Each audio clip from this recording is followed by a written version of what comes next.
it's your lovely Abbie Dagrin, and welcome back to my YouTube channel.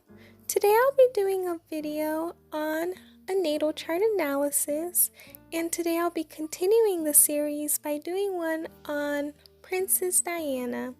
I'll be speaking on her placements and how they contributed to a lot of her success and a lot of the personality traits that she had. So please stay tuned for the rest of my video, lovelies. If you have not yet become a part of the Abbie Dagrin family, then this is your calling to do so. Please hit that subscribe button and that notification bell so you know when I upload videos on the daily. Also hit that like button because I know you guys will love this video. Please share this video with all your friends, your family members, anyone you know, your enemies, or anyone who loves natal charts and who also loves Princess Diana. And also, if you have not yet purchased from Gaia Beauty, you can do so today. You can purchase the Rooibos body spray, body butter, and body soap. These are great products for your skin. They make your skin very lovely, and it is very natural, and all the ingredients in these products are healthy for you. The link will be down below, and you'll be able to purchase it on my Etsy shop. With that in mind, let's get right into the video. Diana, Princess of Wales, was born on July 1st, 1961. So this automatically qualifies her to be a Cancer. With this placement, she is very intuitive, she's very emotional, she's very stable, she's steadfast, and she makes a great listener. So she was a very intuitive person, and before she passed away, she always knew how she would, so that really brings in that intuitive part. Also, she was a very stable person. She went through a lot in life, but you never really saw her breaking down or going through it, but she was able to also be a great listener. When she would go around the world, you would see her listening to people's stories and getting to know people a lot better, and she said this made her feel better with her life because she's able to help other people by listening to them. Next up is her moon in Aquarius. This placement is actually one of the hardest moon placements to have, and the hardest of the hardest would be Capricorn. And with this placement, she is a very unique person. She's entertaining and independent enough to forge her own path in life. Till this day, she is talked about and everyone loves her style. Everyone loved what she would do for society. She was a very unique person. She was also a very entertaining person. You would see how she would interact with her children, and they were just the best interactions. Her children would always talk about how entertaining she was and how fun of a parent she was. And she is the type of person that forged her own path in life. She went against the status quo, and she just did what she wanted to do, which during her time was very detrimental to her.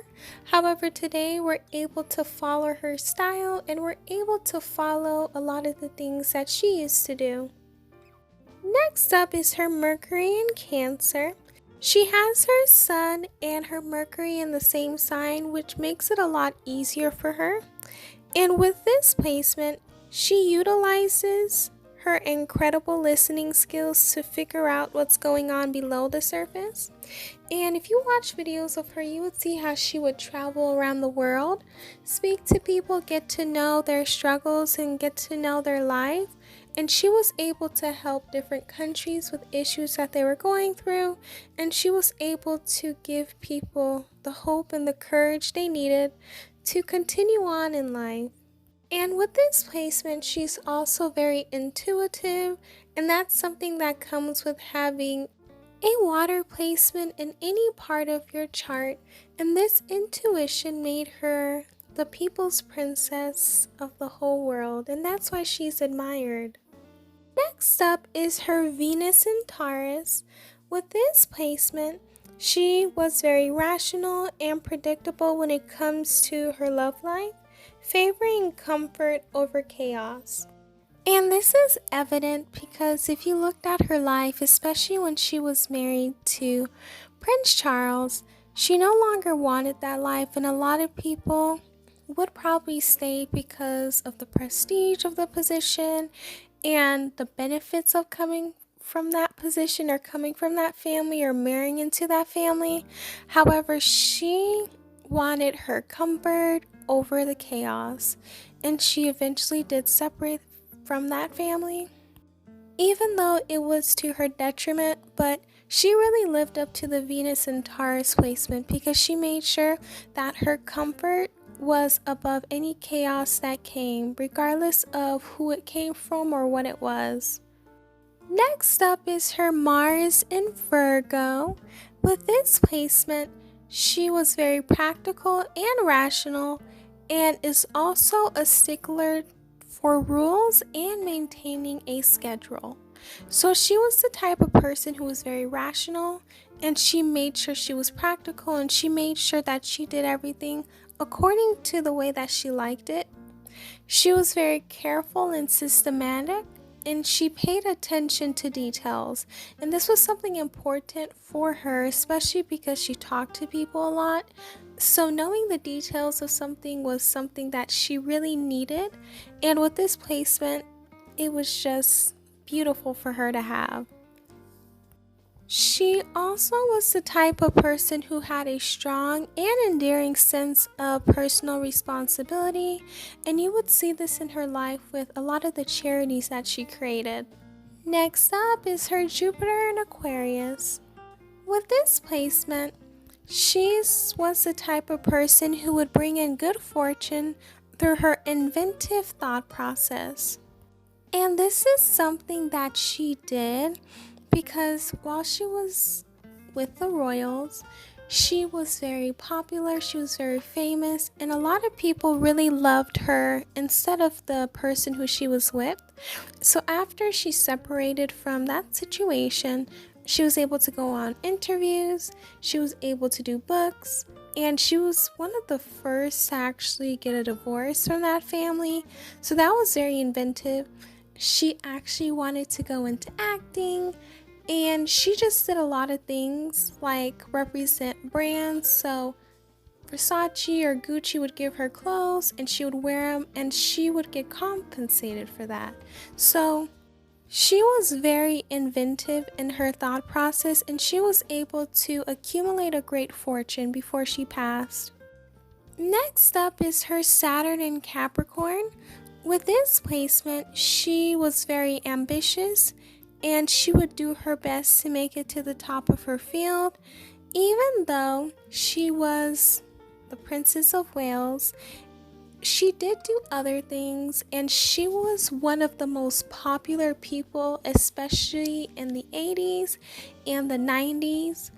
And she was also the type of person that paparazzis would always want photos of. It was between her and Michael Jackson. They were the two most photographed people and the two people that people always wanted photographs for. So they were able to make it at the top of their field. And Diana, she was able to do this through her likability and through a lot of people really wanting to see her, and a lot of people loving her and respecting her and wanting to be like her. Next up is her Uranus in Leo. With this placement, she was highly energetic when it came to implementing a new idea and seeing it through the end. So Diana was the type of person who was always energetic, and this is understandable because her Uranus is in a fire sign, and that's Leo, and fire signs tend to be very energetic people, and she was energetic about implementing new ideas. And those new ideas came, and those new ideas did help change parts of the world, especially impoverished parts of the world. She was able to get a lot of things done for them and help them a lot.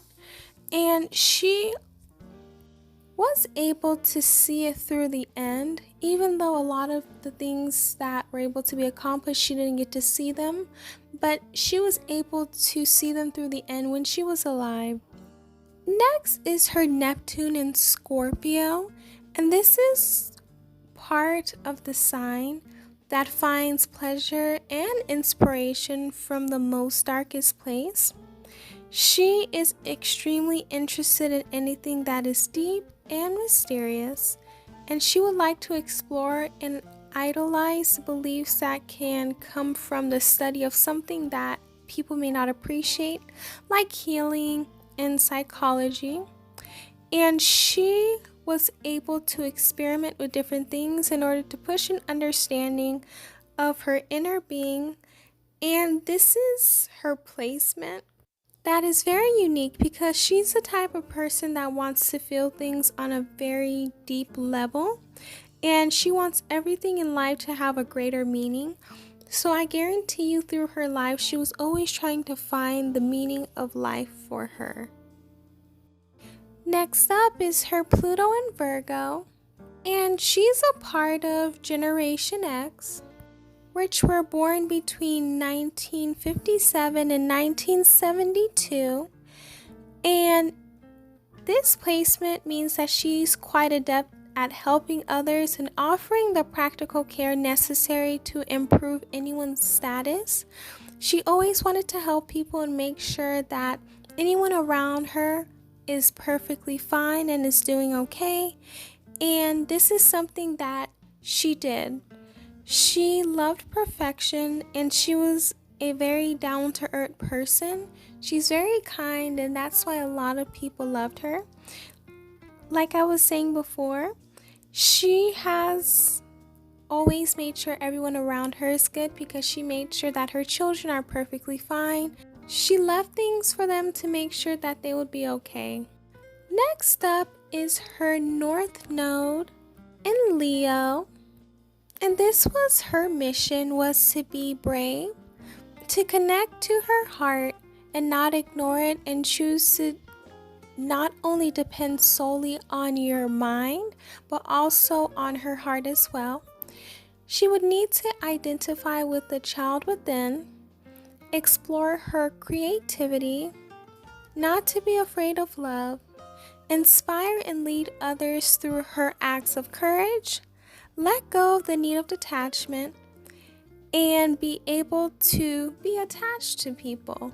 Because her South Node is an Aquarius, she would need to surround herself with people who love her, admire her, and believe in her.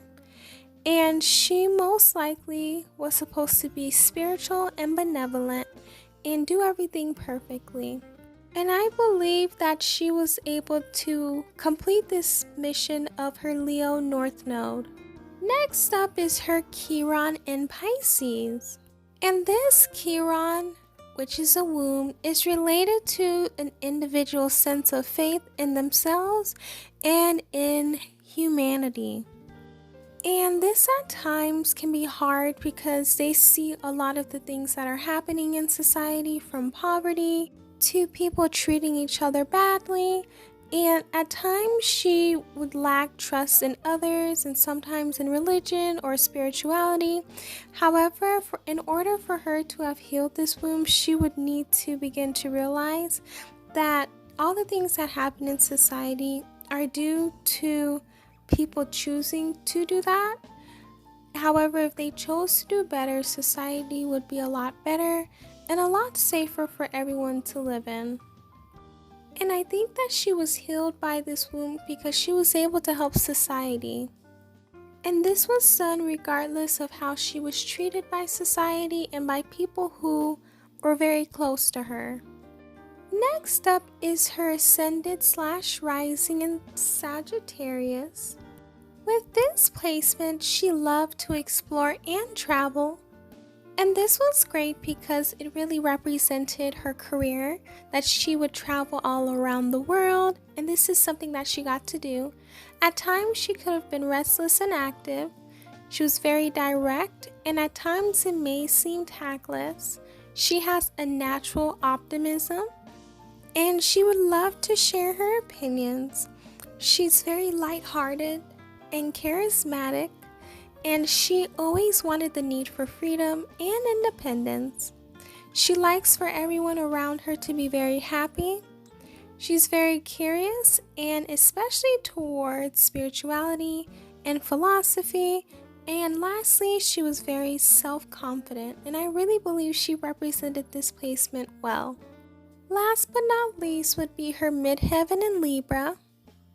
And with this placement, she needs to be surrounded by creativity and pleasant things because it helps her feel more balanced. She always tries to be charming and diplomatic when presenting herself to the world, and this is done in a poised manner. She loves to climb the ladder of success by getting others to support her. She needs to carefully weigh each decision, and her desire for peace can lead into politics, laws, arts, writings, and consulting. And Diana was able to do this because she was able to go into sectors that really helped with making life a lot easier for people in society. And that's why people truly do love her, and she really did live up to her midheaven in Libra. Well, that's all I have for you lovelies today in regards to Princess Diana's natal chart.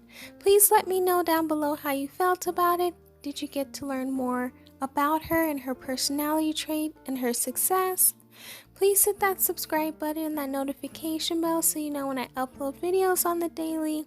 Please hit that like button and share this video with everyone you know, whether it's your friends, your family members, your enemies, or anyone in general, lovelies. And if you have not yet followed me on my social media account, then this is your calling to do so, because if I don't upload on YouTube, then I am uploading on all of my other accounts. So please go follow me on my social media accounts, and please support my Etsy store. I love you all. Please stay safe and healthy, and know that you're loved, and please just believe in yourself. See you guys next time. Bye, lovelies.